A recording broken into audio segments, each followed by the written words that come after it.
ওই প্রশাসন হয়েছে জনগণের নিরাপত্তার জন্য, তারা নিরাপত্তা না দিয়ে বরঞ্চ অত্যাচার করতেছে, টর্চার করতেছে। মহিলাদেরকে কিছু বলি না, পুরুষ হইলে ফোন ভাড়া লাচ্চাই দিতাম ধরে। আমরা যদি সরকারি জায়গায় বসবাস না করতে পারি, এই সরকারের তো আমাদের দরকার নাই।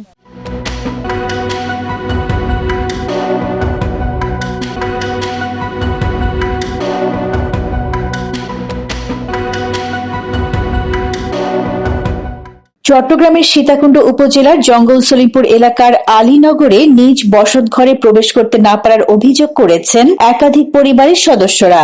তাদের দাবি, আলীনগরে স্থাপিত অস্থায়ী ক্যাম্পে দায়িত্ব পালনরত বিজিবি সদস্যরা তাদের ঘরে প্রবেশে বাধা দিচ্ছেন এবং পরিবারের নারী সদস্যদের সঙ্গে অশোভন আচরণ করেছেন। ওনারা বেড়াটারা খুলে ফেলছে, আমার সবকিছু ভাঙি চুরমার করে দিছে, আমার মালসামানা বাহিরে ফেলে দিছে, এখানে সবকিছু ফেলে আসে, এখনো ওরা সবকিছু ফেলে দেওয়ার পরে এখানে বেরি বান্ধিছে। ওই ওনার ওখানে আছে জিনিসপত্র বাহিরে, দেখেন এখানে আছে আর এখানেও কিছু ফেলে দিছে। ওনারা বলতেছে আমরা দখল করতেছি, আমাদের জায়গা না। কেন আমাদের জায়গা না? আমাদের জায়গা এতদিন আমরা বুঝে পাই নাই।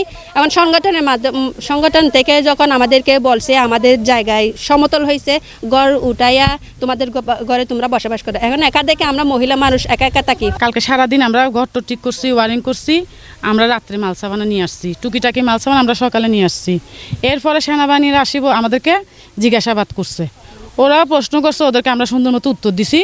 ওনারা চলে গেছে। ওনারা চলে যাওয়ার সাথে সাথেই বিজিবিরা এসে ঘর দুয়ার ভাঙচুর করে, তারপরে এই মালসাবানা দেখতেছেন, এই মালসাবানাগুলো সবগুলাকে বের করে দিয়ে বলতেছে, এই মহিলারা তোদের ফাঁসা বাড়া বাড়ি দিলে তোরা ঠিক হয়ে যাবি গা। ওনাদের কি মা বোন নাই? ওনাদের কি ঘরে মা বোন ছিল না? ওনার মেয়ে বয়সী আমাদেরকে কিভাবে এই কথাগুলো বললো? আর প্রশাসন হয়েছে জনগণের নিরাপত্তার জন্য, তারা নিরাপত্তা না দিয়ে বরঞ্চ অত্যাচার করতেছে, টর্চার করতেছে। কেন এগুলা? আমরা কষ্ট করে জায়গা নিছি, আমরা কষ্ট করে এখানকার রক্ত পানি করছি, তারা এসে আমাদেরকে এরকম অত্যাচার কেন করব? অভিযোগকারী পরিবারগুলোর সদস্যরা জানান, দীর্ঘদিন ধরে তারা ওই এলাকায় বসবাস করে আসছেন। সম্প্রতি নিজেদের বসত ঘরে প্রবেশ করতে গেলে ক্যাম্পে দায়িত্বরত সদস্যরা বিভিন্ন অজুহাতে তাদের বাধা দেন। এতে নারী, শিশু ও বয়স্ক সদস্যদের দুর্ভোগের মধ্যে পড়তে হচ্ছে বলে তারা দাবি করেন।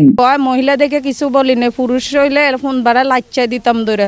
এখন এগুলা নিয়ে এখন এনতে বাইরে তোমরা এত বড় সাবাস দিছে গে, তোমরা এই জায়গা করতে পাইছো, এই জায়গা তোমরা করতে পাইছো, এগুলো সরকারি জায়গা, তোমাদের জায়গা করতে আইছে তো সরকারি জায়গা, ঠিক আছে। সরকারে যদি বিভিন্ন দেশের থেকে রোহিঙ্গা আনি আমাদের বাংলাদেশে বসবাস করতে পারে, তাহলে আমাদের অধিকার। আমরা সরকারে ভোট দিয়া আমরা যদি সরকারি জায়গায় বসবাস না করতে পারি, এই সরকারের তো আমাদের দরকার নাই। তাইলে উনি আমাদেরকে মহিলা মানুষ লাত্তি দিব। প্রথম যেগুলো আইছিল আর্মি, সেনাবাহিনী, ওগুলো ঠিক আছে। এর আর বিজিবি যেগুলো আসছিল এগুলো আমাদের উপর অনেক অত্যাচার করছে। আমাদের মালসামানা লাচ্চাই ফালাই দিছে, ঘরের টানি টানি সিরিয়ে লাইছে, দরজার লাত্তি দি ভাঙ্গিয়ে লাইছে, তারপরে রেক চুলা সব এগুলো মেলামারি ফালাই দিছে। ওরা ক্যাম্পে ফোন করছে, ফোন করে আরো প্রশাসন নিয়ে আসছে, আর আমরা চলে গেছি। আমরা চাই আমাদের ক্ষতিপূরণ চাই, আমাদের ঘর বাড়ি যেটা ওরা দখলে নিয়ে রাখছে। আমরা কিস্তি উড়াই ঘর উঠাইছে, এখন ঘরগুলার ভিতরে আমরা একদিনও বসবাস করতে না, কিস্তিও চলতেছে, কিস্তি তো মাপ নাই। মানুষ মরে গেল কিস্তি দিতে হয়, তাহলে কিস্তিও রয়েছে, ঘরও ফাইলাম না, আমরা জায়গা ফাইলাম না, আমরা নিরাপদ চাই। আমারে মানে ও লাল দাঁড়িয়ালা বেড়ায় মুরব্বী চাই যে ও আমার তো মারতে, তুমি এখনই তালা ভাঙো, এখনই তালা খোলো। আমি কইছি আরেকজনের ঘরের তালা আমি কেমন খুলতাম, তো আমার ঘর তো আমি খুলে দিচ্ছি, তাহলে আমার ঘর আপনি তলাতা ছিল না। এগুলো সব, এই জিনিসগুলো সব আমার, এই জিনিসগুলো সব আমার। ওই র্যাকটা দেখেন, ওই র্যাকটা আমার ড্রেনের মধ্যে ফালাই দিচ্ছে। তাহলে আমার বলে কি, তুমি এনে জায়গা লইছো কিভাবে? আমি কইছি দে জায়গা তো সন্ধ্যা ইয়ের ব্যাপারে লইছি, সমুদ্রের লইছি, কাতুন লইছি। তা আমরা কইছি দানোয়ার মাঝি থেকে জায়গা লইছি, এটা সরকারি জায়গা দখল করতে আইসে কেন? আর কোনো জায়গা পাও না, ফাঁসা বাড়াই দিম বাড়ি, সরি যাও কিন্তু সরি যাও, জিনিস জিনিস। আমি কই ঠিক আছে, জিনিস বার করবে সমুদ্রে, কোনো সময় সব আগুন লাগে জ্বালাই দিম। তো আমরা কইছি আমাদের পরিশ্রমের জিনিস আপনি কেন আগুন লাগে জ্বালাই দিবে?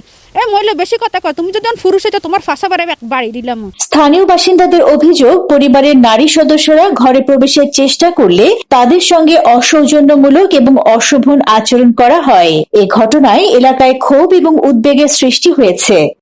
ক্ষতিগ্রস্ত পরিবারগুলো বিষয়টি সংশ্লিষ্ট প্রশাসনের নজরে এনে দ্রুত সমাধানের দাবি জানিয়েছেন। সরকারের কাছে আমরা চাইতেছি যে আমরা এখানে আমাদের ঘর চাই, আমরা এখানে বসত করতে চাই, আমরা কিস্তি নিয়ে লোন নিয়ে আমরা এখানে করছি। যাই হোক আমরা কষ্ট করছি, আমাদের কষ্টটা কি সরকার বুঝবেন? আমরা বাংলাদেশের নাগরিক না? আর দেশের প্রশাসন দেশের প্রশাসন কাদের জন্য? জনগণের জন্য। দেশের সরকার কাদের জন্য? জনগণের জন্য। সেই জনগণদের যদি অত্যাচার করে তাহলে জনগণ কার দিকে দেখে থাকবে? অভিযোগের বিষয়ে বিজিবির সংশ্লিষ্ট ক্যাম্পের দায়িত্বে থাকা কর্মকর্তারা কোনো ধরনের মন্তব্য করতে রাজি হননি। Desk news, news day 24।